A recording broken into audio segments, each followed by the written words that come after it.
can start. I'm Karen Little. I organized the event. I'm a fifth year in English, and I've been a TA with the lab since January. I'm Beth Fisher. I'm working over in the Wired Lab as a digital projects coordinator. Just finished up my PhD in medieval manuscripts at UNC this past year. I'm Sophia Stone with Duke Learning Innovation and responsible for these postcards that I've also brought. We work with faculty across the university on digital projects and all sorts of learning technologies initiatives. Hi, I'm Liz Milowitz. I work in Duke University Libraries with Digital Scholarship Services. You want us to do us too? Yeah, why not? Okay. I'm Amanda Sterling-Gould. I'm a digital humanities specialist at the Franco Humanities Institute. I am also an instructor. I received my PhD here at Duke in 2017 and was teaching digital humanities classes prior to graduating and teach environmental humanities classes after. And I also co-direct the summer undergraduate research Story Plus program. Yeah, I'm Oscar Juni. I'm a visiting assistant professor in the English department and teach for English, ISS, and the math department, as well as help coordinate the humanities programs with Data Plus over at IID. Hi, I'm Jessica Hines. I'm an assistant professor of medieval literature at Birmingham Southern College. I got my PhD from Duke in 2017. Yeah, thank you. Astor is confirming that's exactly right. Working on medieval literature and digital humanities.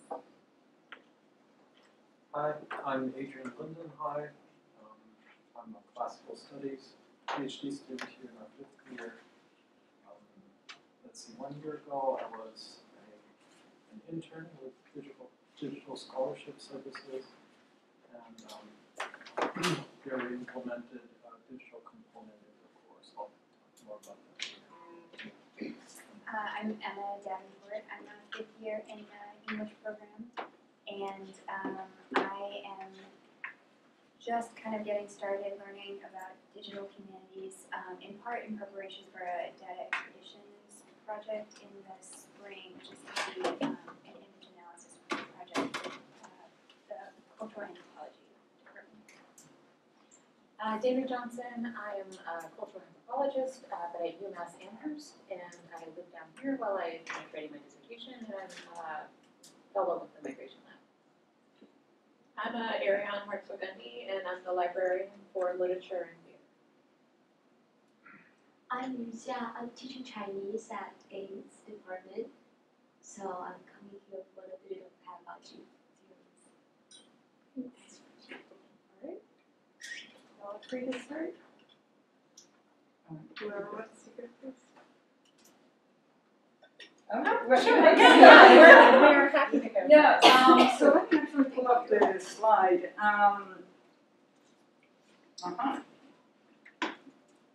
So, oh, great. Let me not show my email.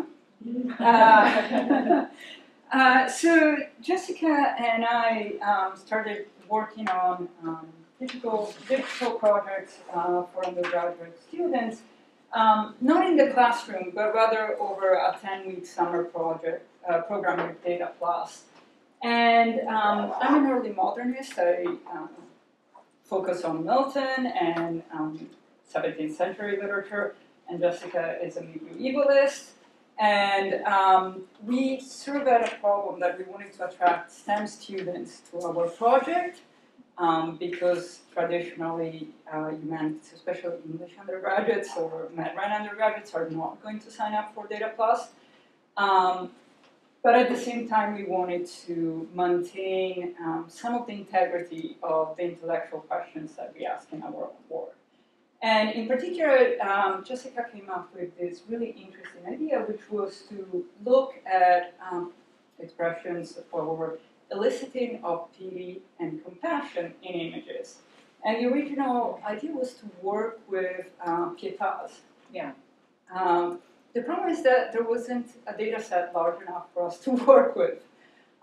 So what we did was to look at sort of a modern equivalent that would give us an incredibly large database, and that was the AP database, and the images from the Syrian refugee crisis that were stored in the AP database itself.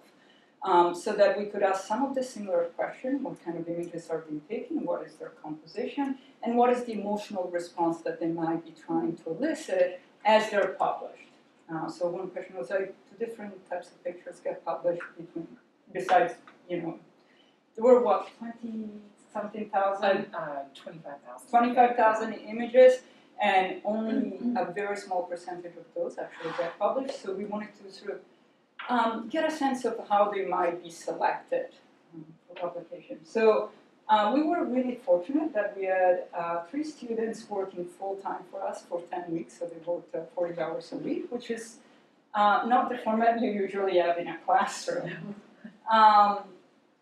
And this is sort of the overview, the final poster that they produced from the project. So we can, if somebody's interested in the details of the project itself, we can go into it.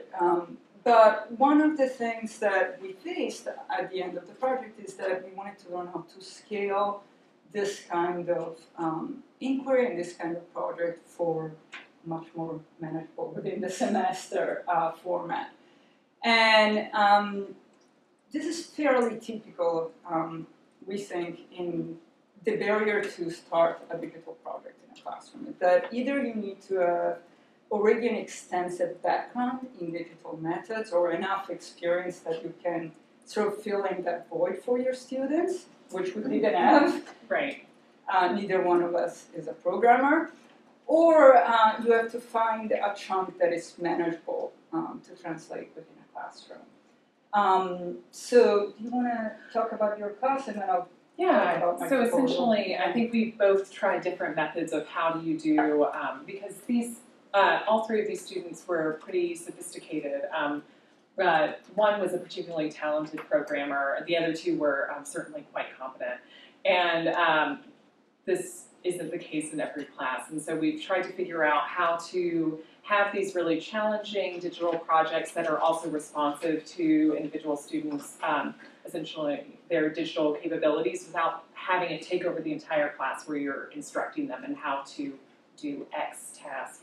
And so for next semester, I'll be teaching a course on literature and technology and the history of literature and technology working together. Essentially, we'll be doing a series of short assignments where they'll be asked to do traditional literary analysis, but they'll be engaging in it with different digital platforms that part of their task will also be to get familiar with it and assess it for how useful is it for displaying their information or engaging in their research. So things like StoryMap.js or Google Maps, so working with mapping technologies, working with various displays of their research, so they have these sort of like quick tools that they learn and get familiar with, but then are able to figure out, does it fit my research needs? Does it speak to the kind of work that I need to do? So offering it on a smaller scale in these kind of a range of platforms helps them figure out what they can use and what makes sense for them without it taking over the entire semester. I've had a similar experience in a couple of classes that I taught. One was a tutorial last fall that fell directly on the summer project, and one is actually as part of an independent study with 2 students that fed on from my Data Plus project from this past summer. And one of the things that I noticed is that students are very good at finding software or coming to the library and asking for software that already exists to do some kind of statistical analysis, some kind of visualization.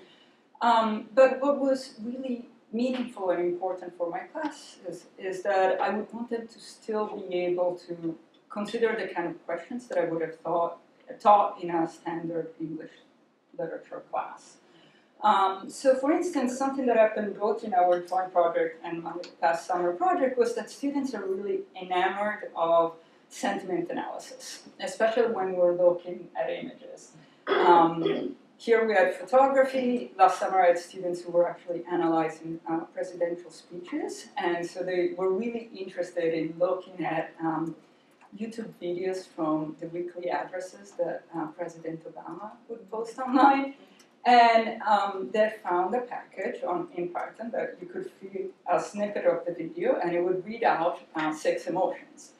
After running that for about 3 weeks, the student came out with a rather disappointing result that President Obama was always emotionally neutral in this video.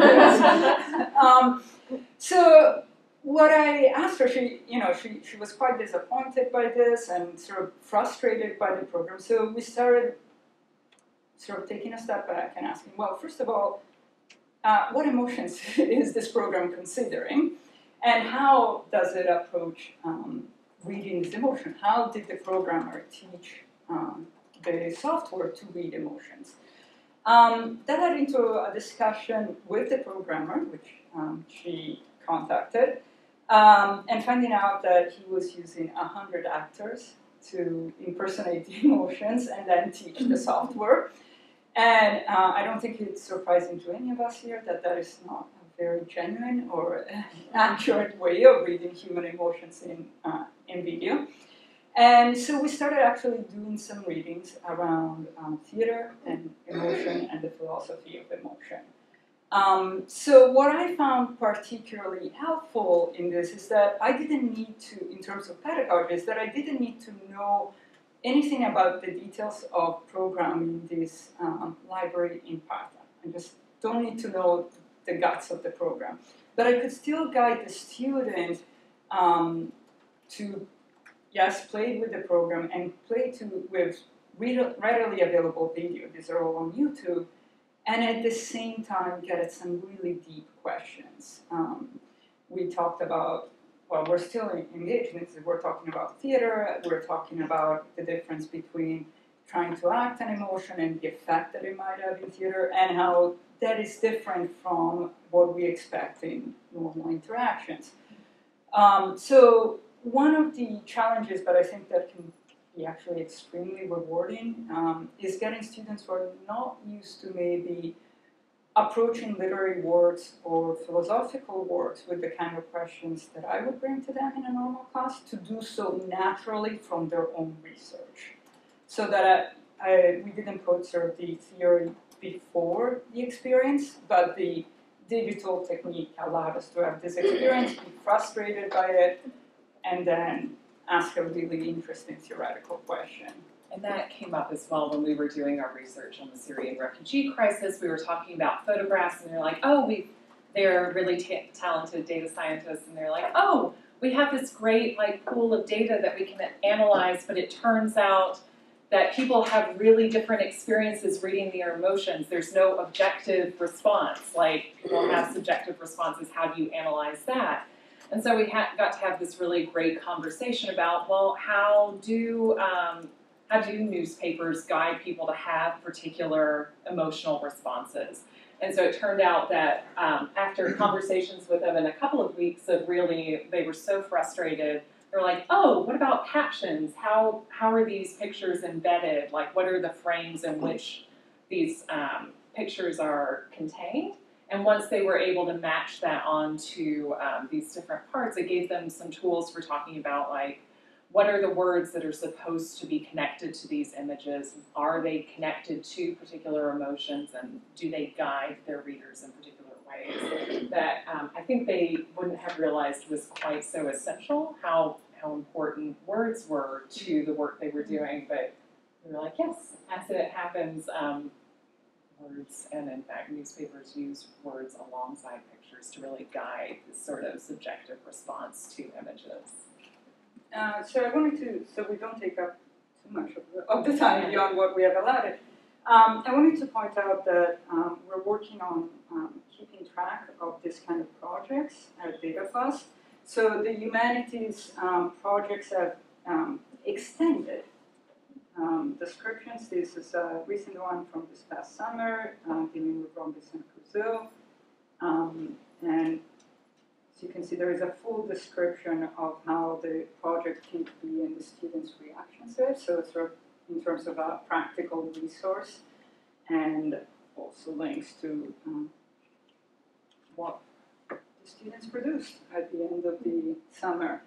And the other thing that I wanted to do is offer to any instructors or graduate students who are trying to produce either a summer project or an in-class project along these lines, please feel free to contact me, and I'll be happy to consult with anyone. Thanks. They heard from me on Wednesday, so why don't you go and I'll go last. All right. Let me take my computer out of your way. I will just connect this.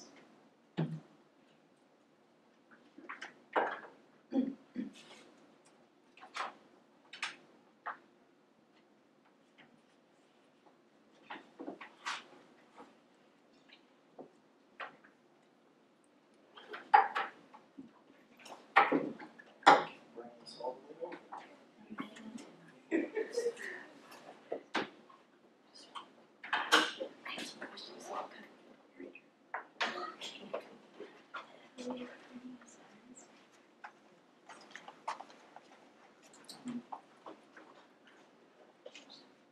All right, so hello again. I'm Adrian Lindenheim at the Classics Department. Why am I on this panel? Well, last spring I was a digital intern with Digital Scholarship Services, and as part of that position, I helped incorporate a digital component into a Roman history class. It was the Roman Spectacle class taught by Professor Jimenez. And the goal there was to give students a sense of the relationship between monuments and the architectural fabric in the city of Rome. So it focused on monuments in Rome. And I'll just briefly describe sort of what we did, and then talk about some of the challenges and perhaps some of the solutions I can think of. So we started early on in this course. We had a series of tutorials teaching them the tools they would need, which were Omeka and Neatline. Many of you have probably heard of these before. If not, just briefly, Omeka is a content management system. It's sort of a museum online you can build with items, and then you put them in different collections. And on top of that, there's this other component called Neatline, which provides the mapping functionality and the timeline. So this course was perfect for these tools because it dealt with space and time. Right? So as I was saying, we had tutorials at the beginning of the course. I think we did 2 on Omeka, 2 on Neatline, and then we had a workshop on scanning and how to get source digital images online. Then we gave them, based on those tutorials, just a mini project where they were supposed to place 10 monuments on a map like this. And that was just for them to get their toes wet with these 2 platforms and get familiar with that. And then their final project, which they had to submit at the end, they delved into one monument specifically and researched it thoroughly. They looked for digital research resources of different kinds, 3D models and stuff. You can post all that type of thing in Neatline. And then we built a final digital class project. And this is just a slide of that, a snapshot.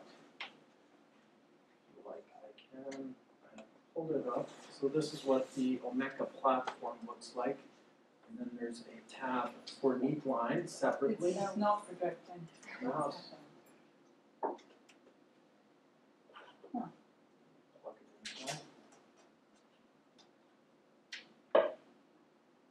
Might need to just switch. Yeah.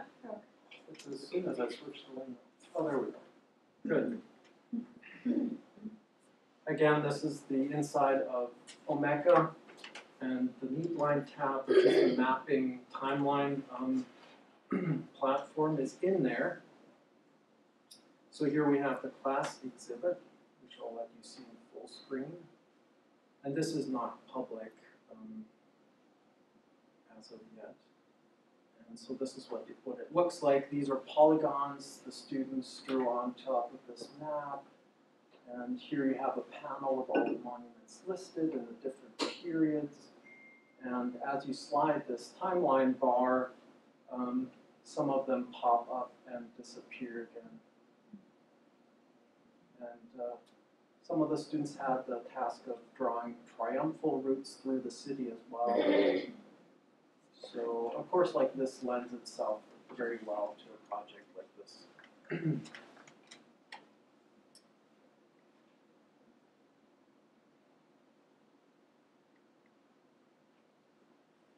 On to the second part of what I wanted to present, just some of my challenges briefly. Overall, I have to say, I think the class was a great success. We could see that from the students' responses. We did a little feedback form for them, and overall they just emphasized how much it had helped them visualize where things are in the city, and actually having to actively draw it themselves, I think, was very helpful rather than just looking at a map, as you do in a conventional course maybe.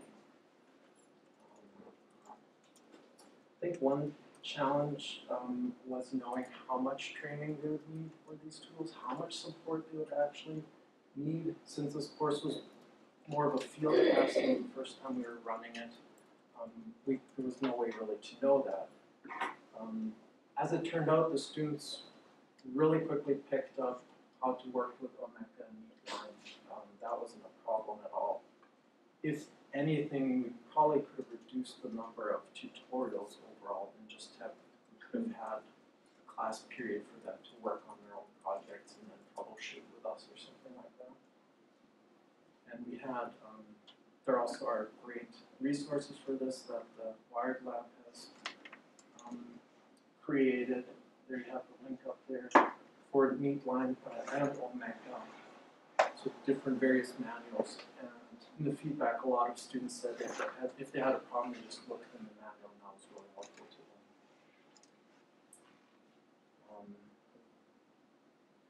What were some of the technical difficulties? I think what you have to keep in mind with Omeka and Neatline is it doesn't provide much room for simultaneous editing like we're used to maybe from Google Drive or something like that. So only one person can work on one project at a time. If that overlaps, then there's a danger of losing information. So what we did is we just, for the final project where everybody collaborated, we just assigned students a date and a time slot to work on it, which worked nicely with 8 students. Just, I wonder if you scale that up to 20 students or something, it gets a lot more complicated. So you have to think that through. Possibly you'd want each student to work on their individual project, so you wouldn't have a common project, or they would work in groups. Just to clarify, this was having them working on Neatline and creating that exhibit. They could enter items in any time they wanted to. It was just actually forming the exhibit itself. Correct. Yeah. Drawing the lines and all the shapes and stuff like that.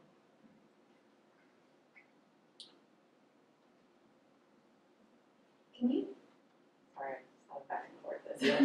I'm being selfish because I have to leave pretty soon or bed. Could you talk about a little bit more about the grading? Because I think that's something just getting to that you're the next thing. I was wondering too. So grading with digital project is something probably most of us aren't used to, just being used to grading a term paper or something like that. For a digital project, it's quite a bit different. So we developed, Tana and I from the Wired Lab developed a grading rubric that emphasized not only content, but there's also, you also have to think of the technical part, whether they grasp that, and something we call digital literacy. So how well were they able to use the digital tool to convey the information? And there's a grading group, we made that public as well, so anybody can look at that and make their own version. And I also wrote a whole blog post about assessing student work in Omeka and Neatline. which is up there. So the grading task for me was fairly time consuming at the end of just grading the final project. So one takeaway for me was maybe you want to structure the course in such a way that the grading is accretive. So you have smaller components that you grade, and have a grade, overall grade at the end, especially if you have a larger class. Also, you have to ask or think about who's actually in charge of the grading the digital part, right? If there's a couple people involved in the course, there's the actual instructor of the course who will probably focus more on the content, whether that's correct. And then an instructional technologist, let's say, who's more responsible for the digital part, might have to grade another component of the digital part. Also, I think what I would like to try next time is to have the students write logs on their work, like what they did in the different steps, and then from that, maybe at the very end, write sort of a reflective piece as well, and that would be very helpful, also for the grading part. Because a lot of the steps they do, you don't see, right? They have to redo, and you don't know how many iterations they have to go through to make something. So if Can you I see, just plus one that? Yeah. I just feel like that's an amazing thing to ask them to do, because if you don't do that when you're building these things, you forget what you've done. And so it establishes a practice for them to kind of be more attentive to documentation. It's also really helpful to the faculty member when they go to revise it for the next semester to know, like, was I asking them to do something reasonable, and which parts need to be lengthened or shortened. I'm so personal. Yeah. depending on how much freedom you want to give them, you can also make your own style guide beforehand for them. Like, you need to use these colors or whatever. That also makes grading easier if there's less variety in the final I was just going to say that back to something that Brian and Amanda brought up, which is like, don't open up the whole world. Right. Kind of provide structure and limit some things. Like, think about things that you want to limit yourself. I'm paraphrasing, but that strikes me as making it easier. The more you limit it, the more streamlined you make it, the easier, the faster grading will be in the end. Which isn't the main goal. They did learn that, right? One final thought, you might also want to consider what to do with this project afterwards, the preservation of this. Are you going to make the students' work public? If so, you need their consent, and there are copyright issues for the images you used, and so forth. Yeah. Yes? I was just thinking about, in addition to sort of having a reflective piece at the end, it seems really great to grade based on how they were able to use the digital, because in a way it's taking something that you're always asking students to do, which is to be cognizant of the relationship between content and form. Like when you're writing an essay or anything like that, it's like, okay, are you merely summarizing? Are you trying to construct an argument? Those are different. Anytime you talk about genre, those things come up. So I'm wondering if a reflection on that can be asked of them in a reflective essay as well. Like, how do you see the content and the digital form pairing in your project? And then also sort of, I had one other thought that I just lost at the end there. It's slipping away from me. But yeah, that's Very good. And going off that as well, there often is overlap, or at least in this course there was. So they were asked to write a conventional paper as well as do the digital project. So then there's a lot of overlap in the content, right? And then you might be grading it twice, and that makes it difficult. So you might want to think about, do I even want to have a conventional paper beside the digital project? Or kind of make them a little more separate?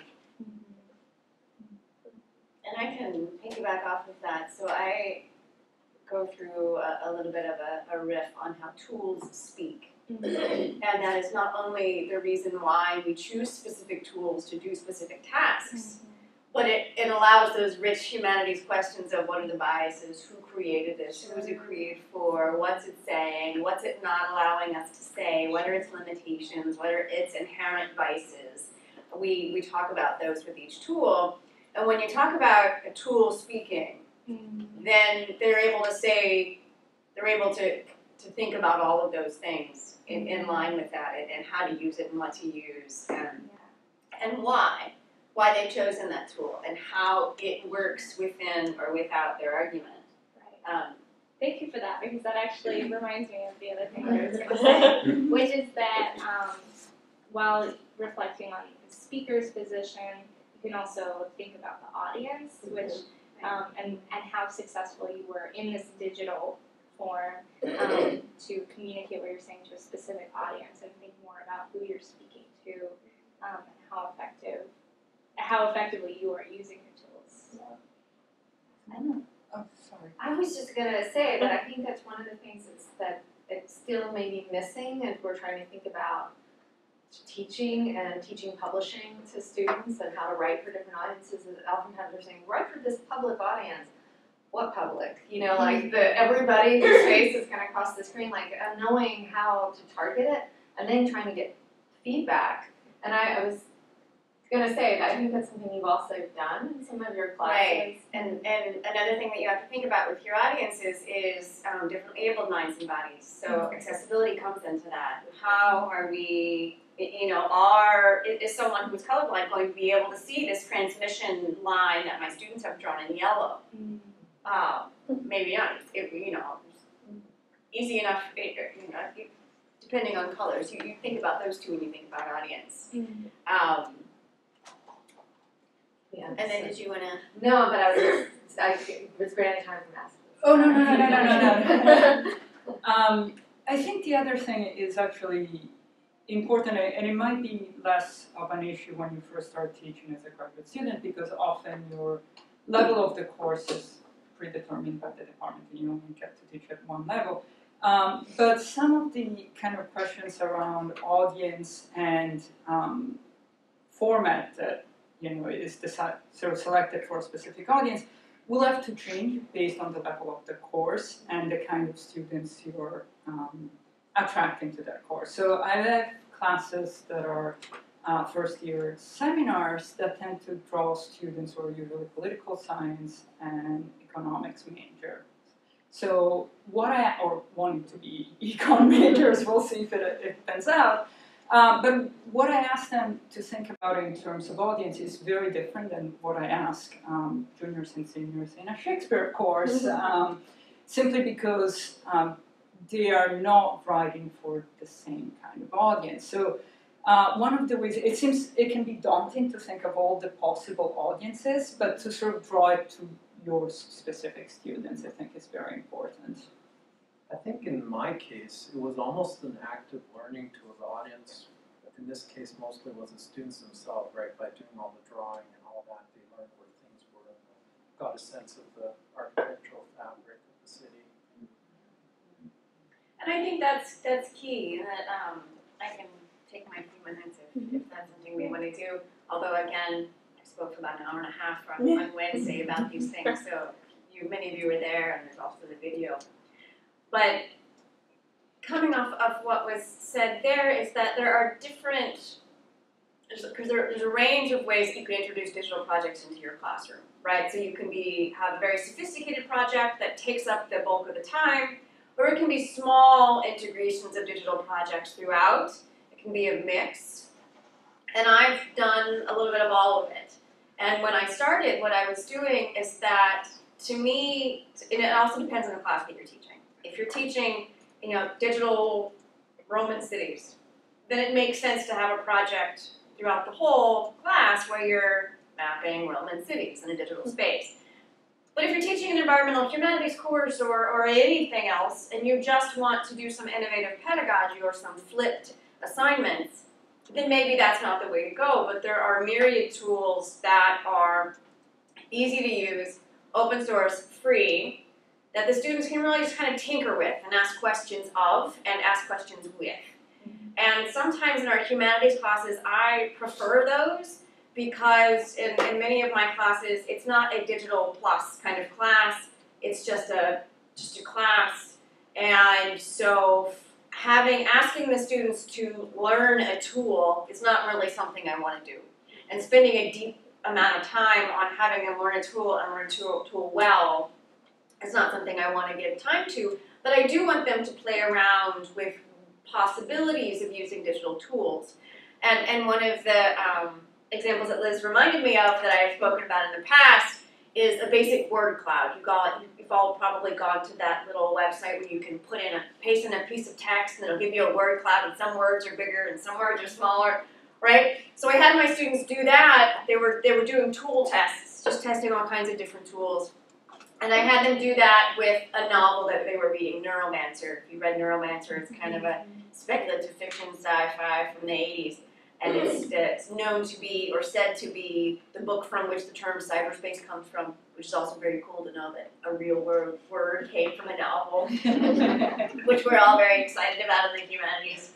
So they paste the text into this word cloud, and Neuromancer is the biggest word. And my students were like, it was only mentioned like twice in the whole book. What's going on? And then we had a discussion about how words are important, how these tools lie to us. Not only do they speak, but they lie, right?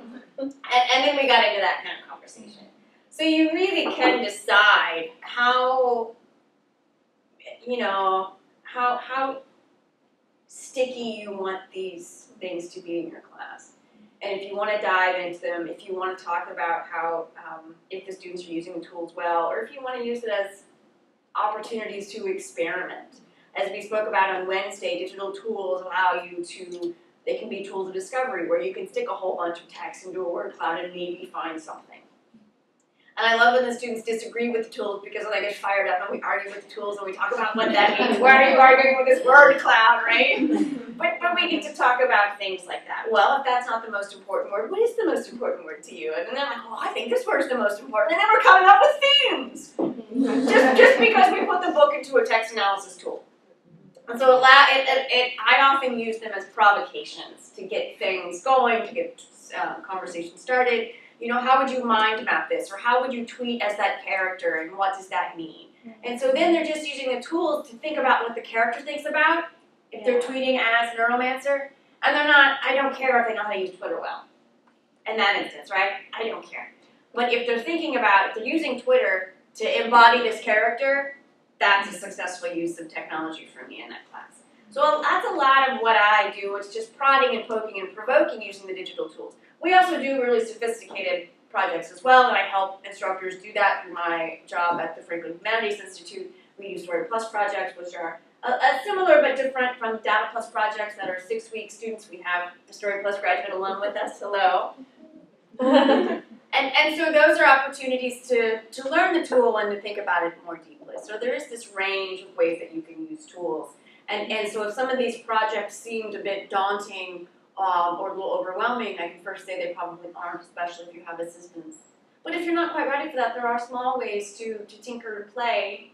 And I think that play is absolutely fine, and indeed can lead to some really fun and critical, important discussions about the humanities. And then I'll say just a couple more things that again were covered on Wednesday that were spoken to here, is that if you're going to introduce a digital project into your classrooms, and things that you need to think about you went through them really well about how to facilitate collaboration if that's involved, how to choose a tool if you're going to want them to collaborate all at the same time, because some that would make it different. How to choose a tool that fits the project. Thinking about assessment at the beginning and not at the end, because even if you look at that map and if you have a grade rubric, how do you grade that map? This is not something we know how to do. And even in the humanities, we're kind of vague about grading anyway in a lot of senses. Well, you did the best, right? And how do you judge that? And then once you get to the end, if your class really, if maybe the digital project ended up taking up more time than you thought, and your learning objectives, learning OMECA really well, wasn't really on there, then how can you say, is that he learned that tool well an important thing? And maybe, in fact, you have a student who's a star at the material, but just really hating the tech stuff. And do you penalize that student because it really wasn't in the learning objectives? The digital projects just became cool and students wanted to do it. And so thinking early on, but also being flexible and adaptable. It sounds like you were coming up with ideas right on the spot, which is great. And you have to be ready to do that. Because if you're doing a tool and then you realize halfway through only one student can be logged in at the same time, whoops, right? How do we deal with that? So coming up with that schedule was a Especially great if plan. it's a field test, right? If you're doing Sure. something for the first time. Yeah. Oh, we're always experimenting. I'm gonna step away. I apologize. Did you have another I question? haven't- No, I don't. I have to run, but Brian, you want my seat? Sure, Come I'll take here this. and be moderate. Sorry, I was late. Sorry, you're even early. It's 10 up. Oh, New meeting. I also wanted to add one thing that came up with the idea of the assessment and having the students sort of keep a log or track. So what really struck me as you were talking about that is something that would be standard in programming, right? You're supposed to comment as you code, right? And that is one of the things that we have maybe learned the hard way starting with this project, that there are actually people who have done this before, and maybe they've not done it for the humanities, but programmers are very knowledgeable on what makes for good coding. And people who have worked with this type of software before, again, not necessarily in the humanities, will be very knowledgeable at what is possible and what is not possible. So just sort of getting over that shyness to go and talk to people in other fields, or really go even beyond the first resources at the library, as good and as strong as they are. I'm not saying that, but just sort of exploring what other departments might have done with their assignments for undergraduate classes. There is a push all across the campus to have sort of in hybrid courses and having hybrid assignments across disciplines. So it's worth sort of looking around and see what they have produced and how they grade their assignments. I think you make an excellent point. Going off that, I have another digital project I'm working on, and for that I needed a specific tool and wasn't able to find anything. And so I started to look at what industry does, and in the end I contacted this company that has a platform for high-resolution images that entomologists and geologists use. And I wrote them, and they were happy to help me and let me use their platform. So you can also look beyond academia for stuff. How did you think to do that? Like what? Just Googling like high-resolution images. It took quite a while, but I was thinking towards maybe some other industry or field uses something similar, right? Mm-hmm. So. I've known colleagues to medicine, and there was someone who was using some of the same programming that for like DNA analysis. And I know that humanists have kind of borrowed some of that as well, and some of the medical tools. Some of the sequencing that you Yeah. use and stuff, yeah. I mean, you know more about that, I'm sure. Do you want to join the panel? No, yeah, just to elaborate on this, I think, sorry that I missed the beginning, got stuck in an IT meeting. What was the process of getting started in this? And like you're talking about like go to speak to people, but like do you have any advice about networks on campus to find those people? Like we're trying to put on these events to help, but like I know all of you, like talk to all of you, but have you gone farther than myself, and what are those networks out there that you can plug into to find these like biologists using a tool that hey might actually do something that I'm looking for high-res images. So beyond actually Google, which is really surprisingly helpful, I think the programs on campus that are explicitly interdisciplinary. So it's actually very helpful to look at past connections and what kind of projects they've done, and it's amazing what just emailing people will get. People do reply, and they're friendly and helpful. Also, looking at computer science. I mean, they've done this before. They are often open to their graduate students who might want to learn more about taking their work outside just their department, and they're willing to talk to you.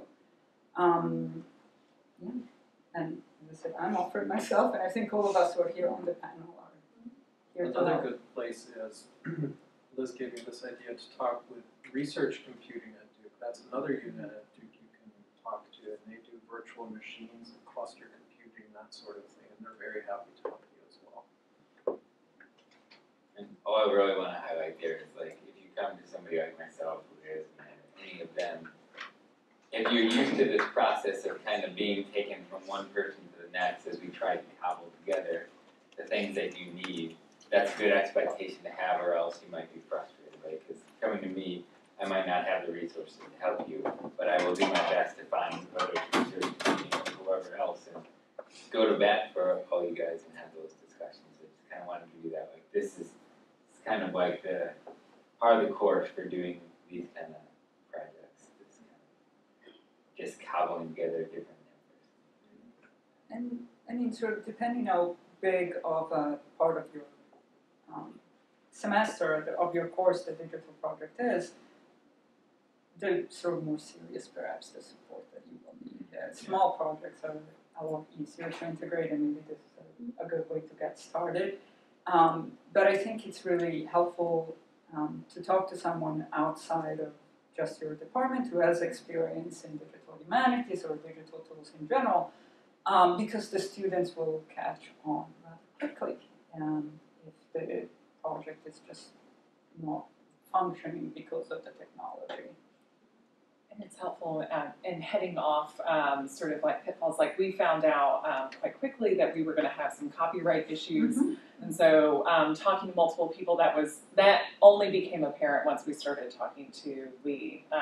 So once we started talking to people who deal with that on a regular basis, and it wasn't even on our radar, but building that network actually made it easier the next time we were trying to figure out how to get around some of the weird copyright problems around, especially the AP database. We ended up having a discussion with one of the library's law team, and yeah.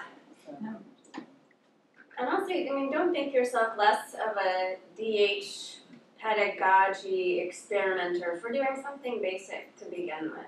And often, I mean, I do also have people who come to me and they say, I feel like I need to do something with all these bells and whistles, and indeed, the research question actually is better fit to something that's more basic.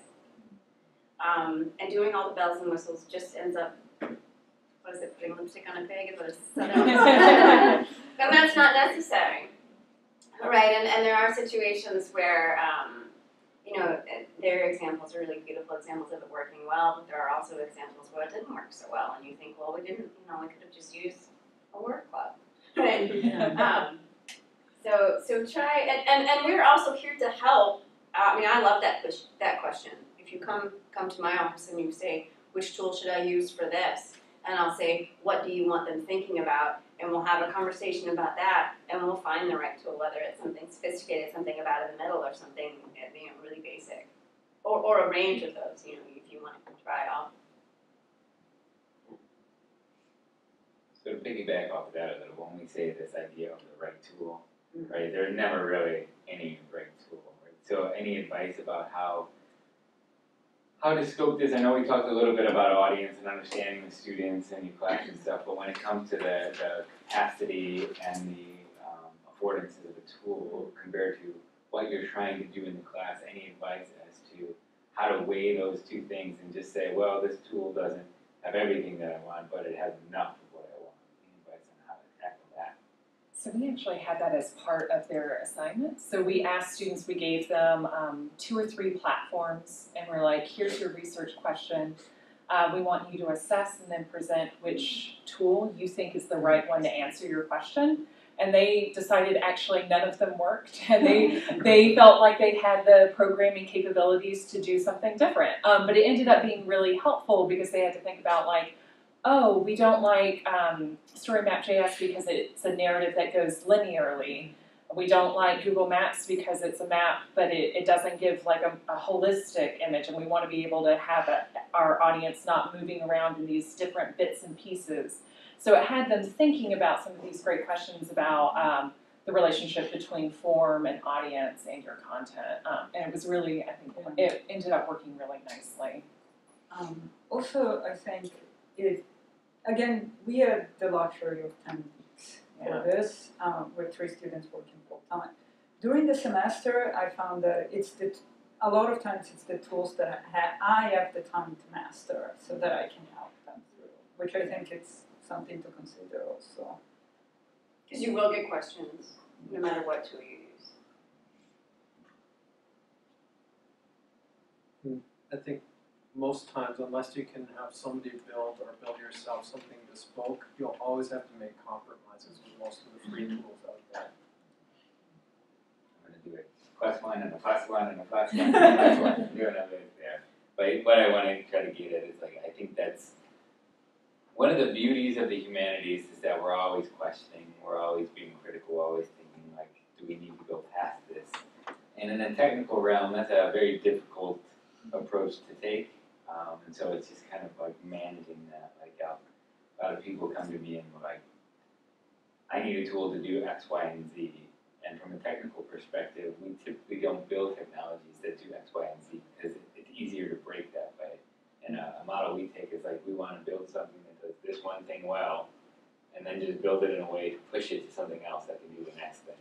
And that's really not a very humanistic approach. It's a very sciencey approach to things. And so that's one of the biggest obstacles you'll tackle trying to work with technology in the classroom is just getting over that, like the way that you're taught to constantly critique something and look deeper into it. When you get to a technical level, sometimes that's not possible. And so if you can do something like have a couple of tools that they could use, or more importantly, have some sort of reflective thing to say, hey, I know I forced you to do this, but from a humanistic standpoint, what were the limitations of that thing so they can bring back some of the skill sets that they may be more familiar with, and then you want to teach as a learning objective in the class. That's always a really good thing to do when approaching using tools in the classroom. Yeah, I remember especially in my senior year of high school, actually, a lot of my teachers trying to incorporate a lot of digital tools. So we made a Facebook profile for a character from a novel and things like that. And I remember feeling like, because I have this, I think a lot of people have this perfectionist streak, and you get caught up in the nitty gritty before you finish like the overarching thing that you're working on. And so I don't know, I think like it's helpful maybe to think or to encourage students to think of like, first you want to get the rough outline of what you're doing and then shade in the spaces in between, or else you're going to always be tripping up on like these small details and you won't finish the actual project that you're working on. I think that's a great point. More so than just writing an academic paper, I think with a digital project, you want to get something quick and dirty quickly, It's good to start from something to show people, and then go from there versus trying to get something perfect the first time. That can slow you down a lot. Would you like to introduce yourselves? You came in late, but we did introductions. I'm Jessica Colville. I'm a second year PhD student in English. I've heard your name. It's nice to have you meet. I know, I see you everywhere. Maybe now. And I'm Nicole Higgins. I'm also a second year in English. And I came in late too. I'm Brian Norbert. I work for Trinity Technology Services, and I'm an IT analyst. And my role is to work with faculty and grad students doing digital projects. So one of the things that came up, or has come up several times, I guess, and Astrid and Jessica, you've already touched on this a little bit, but managing the objectiveness of a software where you can only put in the right type of data in a column for it to work, and the subjectiveness of humanities questions. So I was wondering if you all wanted to say more about that, or Adrian and Amanda, if you've had moments where it was difficult to get the data in the form you needed it to be for something to work. I have one small example, but you guys are going to have better. And it was mentioned on Wednesdays that even if, you know, and humanities and history in particular, sometimes we don't always have the exact date someone was born. And birth date seems a super easy data field to fill. And sometimes we don't know. So how do you even format, if you're looking for month, day, and year, and if we don't have a month or we don't have a day or a year, how do we approach that? So even something as basic as, well, everyone has a birthday, right? Everyone's born on a day, but we don't always know that, so that's something. But I mean, you guys are gonna have far more interesting examples. I will say, I think it's a great opportunity because I think one of the hardest things to explain to students is like, it's okay that everything isn't objective, like, and then in fact that's how all data is, not just, you know, not just humanities information.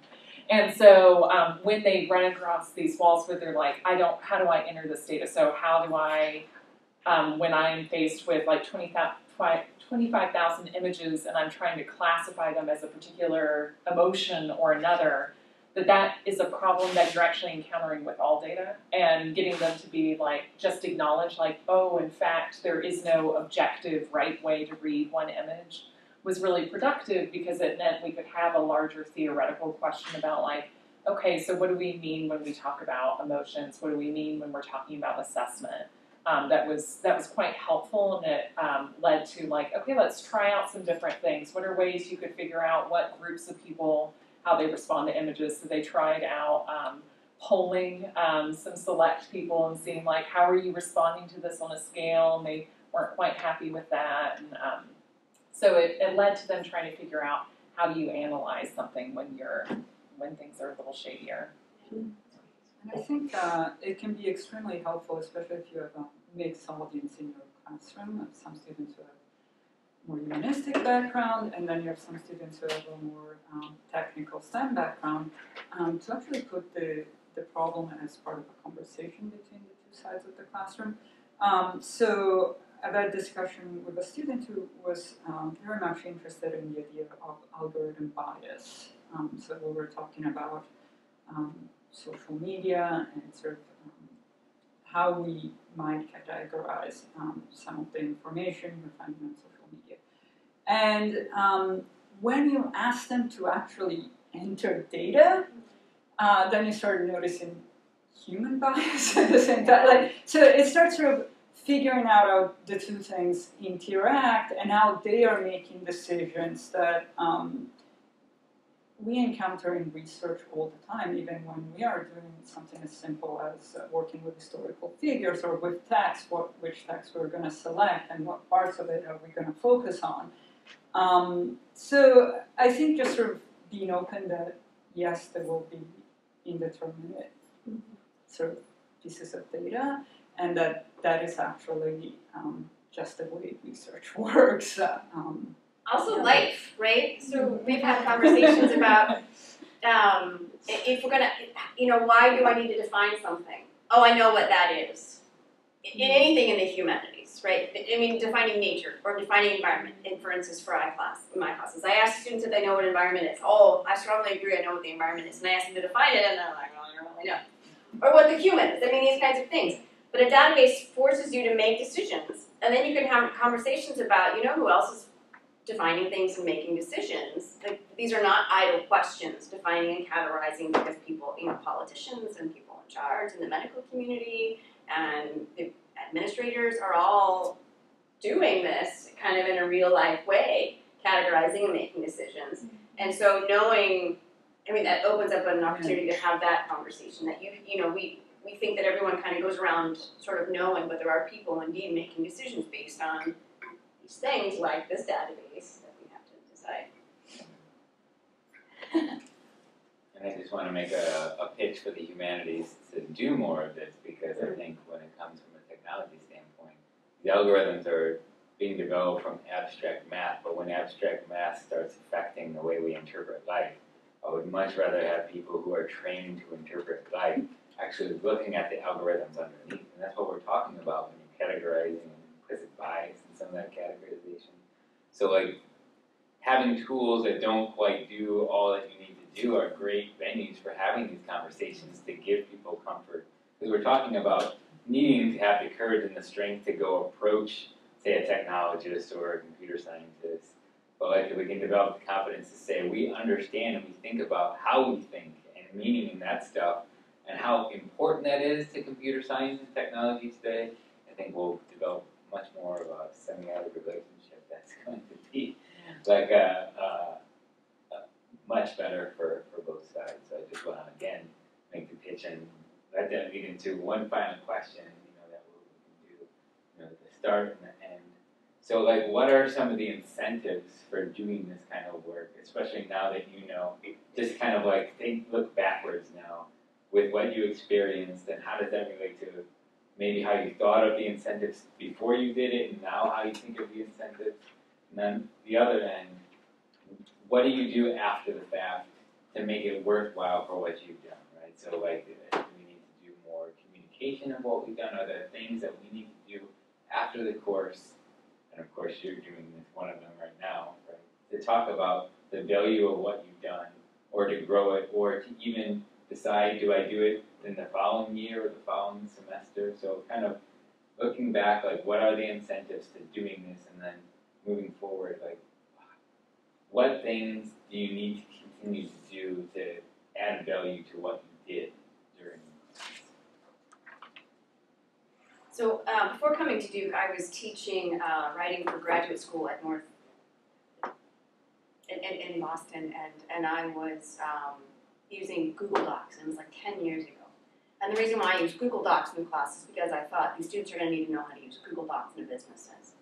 When I came to Duke and when I was teaching digital humanities courses, I thought it would be cool. Students are going to come take this class because it's got cool stuff going on. And at the end, looking back, it opened so many conversations and so many provocations that I could not have even imagined.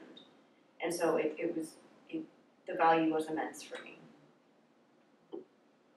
So I'll be very blunt and instrumental about this. When we started this project, so this for me was that essentially if you want to get a job these days in humanities, you need to have some digital experience. Especially if you work on an early field. Especially if you work in an early field, period. Yeah.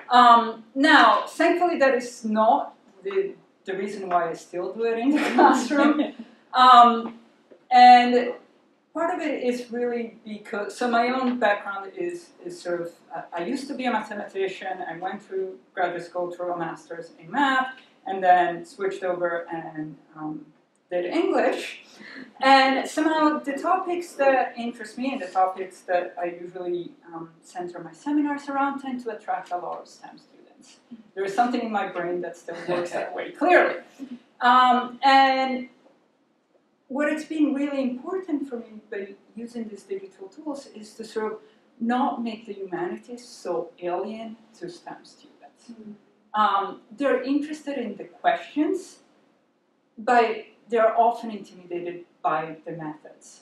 I remember this, and still most of my friends are in math and physics, that we would sit in classrooms and always think that the English and history majors could speak so easily, and we were paralyzed because we had not proved our point yet. So essentially, this is, to me, a way of bringing in students who otherwise may not feel comfortable reading Shakespeare or reading Milton, and finding ways to make it more approachable. And I think it's worked quite well in the classes that I've done it. Yeah. And I'll just build on what Astrid's saying is often the students I most want to work with. So students who feel like they have to choose a practical major, often for economic reasons, so first-gen students, but who are still interested in like literature questions, want to be able to bridge these gaps, and so this is a way of bringing together, you can do a practical skill-based thing, you're paying for college, but you're also like exploring humanistic questions. I think that has come across multiple times in teaching this way, so. I think the value of doing a digital project is tremendous. I mean, just based on the feedback we got from students who were saying how much easier it was to learn spatial things with tools like this. But I think at the same time, you should really have a real valid reason to use digital tools, not just use digital tools because they're cool. I mean, it will attract more students, but make sure you have an actual, valid purpose for them. And when you say that, could you elaborate on what you mean by valid? Are we talking about, does it have to fit within the subject matter that you're working on? Do you have to have learning objectives that are structured in such a way that you need to do something spatial? Like how much preparation on, say, the instructor's part is necessary to say, oh, this is valid to use this digital tool, right? As opposed to, like we talked a little bit before about just discovery. Like, can I just do something where I have a 2-week span where I just want to do some discovery? I know what the materials are, so I'm going to use tools. And does that fit your category? It depends on the type of course you're teaching, right? If I'm teaching a Roman history course, I want them to absorb some content about Roman history. But if you have a course on digital tools, I think it's more valid to do some more exploring. For this course specifically, Roman spectacle, I can't imagine really having much of a play and explore kind of session, just because that would conflict with the objective of the course too much. It just depends on what you're doing, I would say. Can I ask a quick question? Yes. So I'm just curious if any of you had any major surprises about the level or types of digital literacy that your students were coming in the classroom with. I would assume that they're all on Instagram and then find out that everyone actually doesn't use Instagram, they're using something else, or wow, they really can't get this type of thing, or maybe there's a wide range or something, but if you could just kind of speak to that. I think in my case, I underestimated what they were capable of, and I was surprised how fast they acquired these things. No problem at all. And I've had both experiences where I was like, oh wow, you can do so much more than I expected, but also I was teaching a course. We were going to do actually an Omeka exhibit talking about medievalisms, and they were going to curate it, and then it turned out that about a third of them, in order to get them to collaborate digitally, it was going to take up more time than I had managed. So I was like, okay, so I had to reassess so if I'm not going to build in, I hadn't built in enough time to do Neatline and get them used to how I wanted them to work with this tool. What are we going to do instead?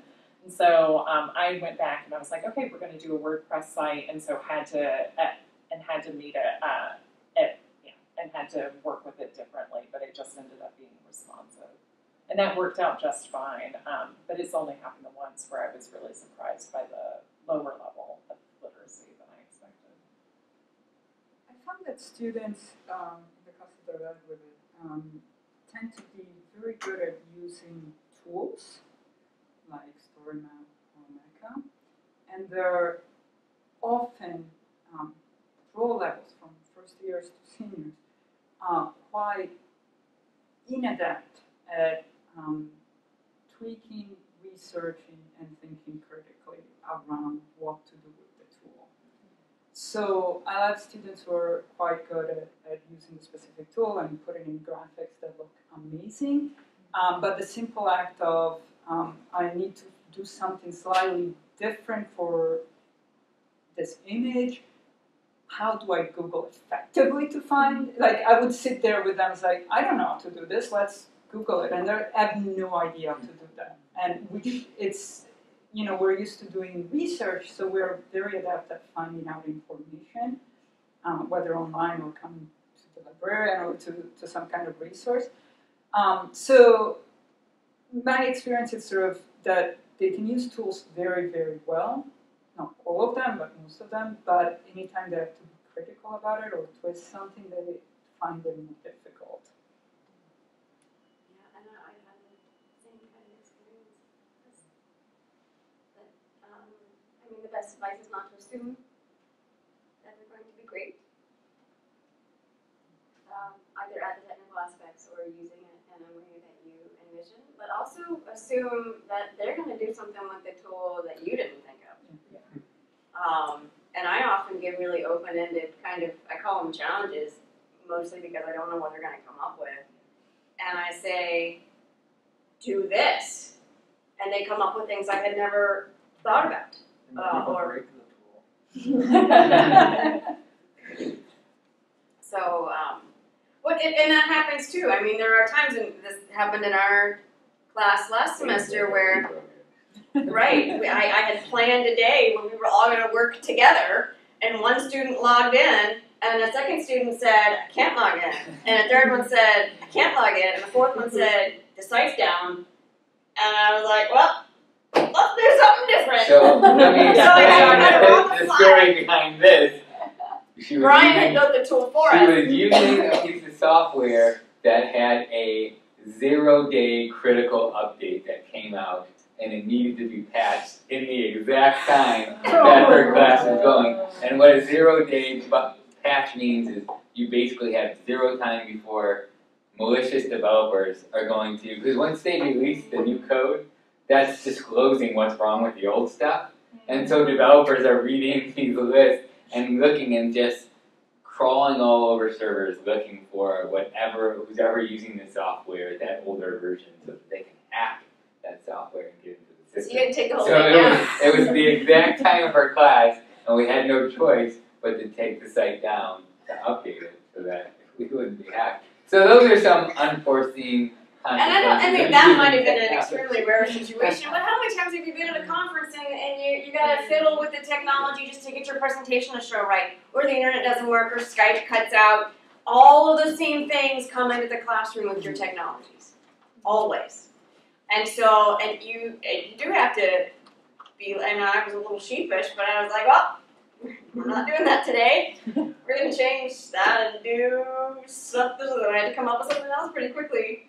And I think, that comes with time and confidence. I know as a first-time instructor trying to use technology, that might not be the case. So some guidelines I have from seeing and working with other people is like, so if you're going to use a technology like Omeka, any kind of guidelines that you can do, and I would actually structure guidelines around what you're comfortable knowing how to do, and then create those guidelines so that any interaction you're going to have with students is going to be above that level that warrants that kind of connection with them, whereas, if you create guidelines about how to add an item, and then how to drop it on the Neatline map, you'll know how to do those, you'll mitigate those students who are just going to, come at you to say, this doesn't work when, working with technology. That's not, students are sometimes just looking for extra places to question, what's going on.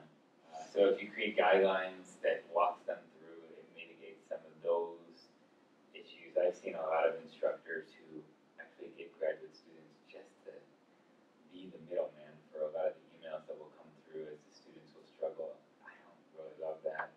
So I'd much rather work with the graduate student, create those guidelines. So I think those are really helpful. I've seen a couple classes that have done some pretty advanced stuff with just trying to open up and go find contemporary research on, say, this general topic of student protest. And then she'll say, yeah, and then you can use any tool you want to represent whatever media it is that you went out and got. And the students just fold over in terror because that is just way too much choice to give them. But the one thing that the instructor does super well is she comes up with a list of questions that end up becoming almost a methodological approach to doing this.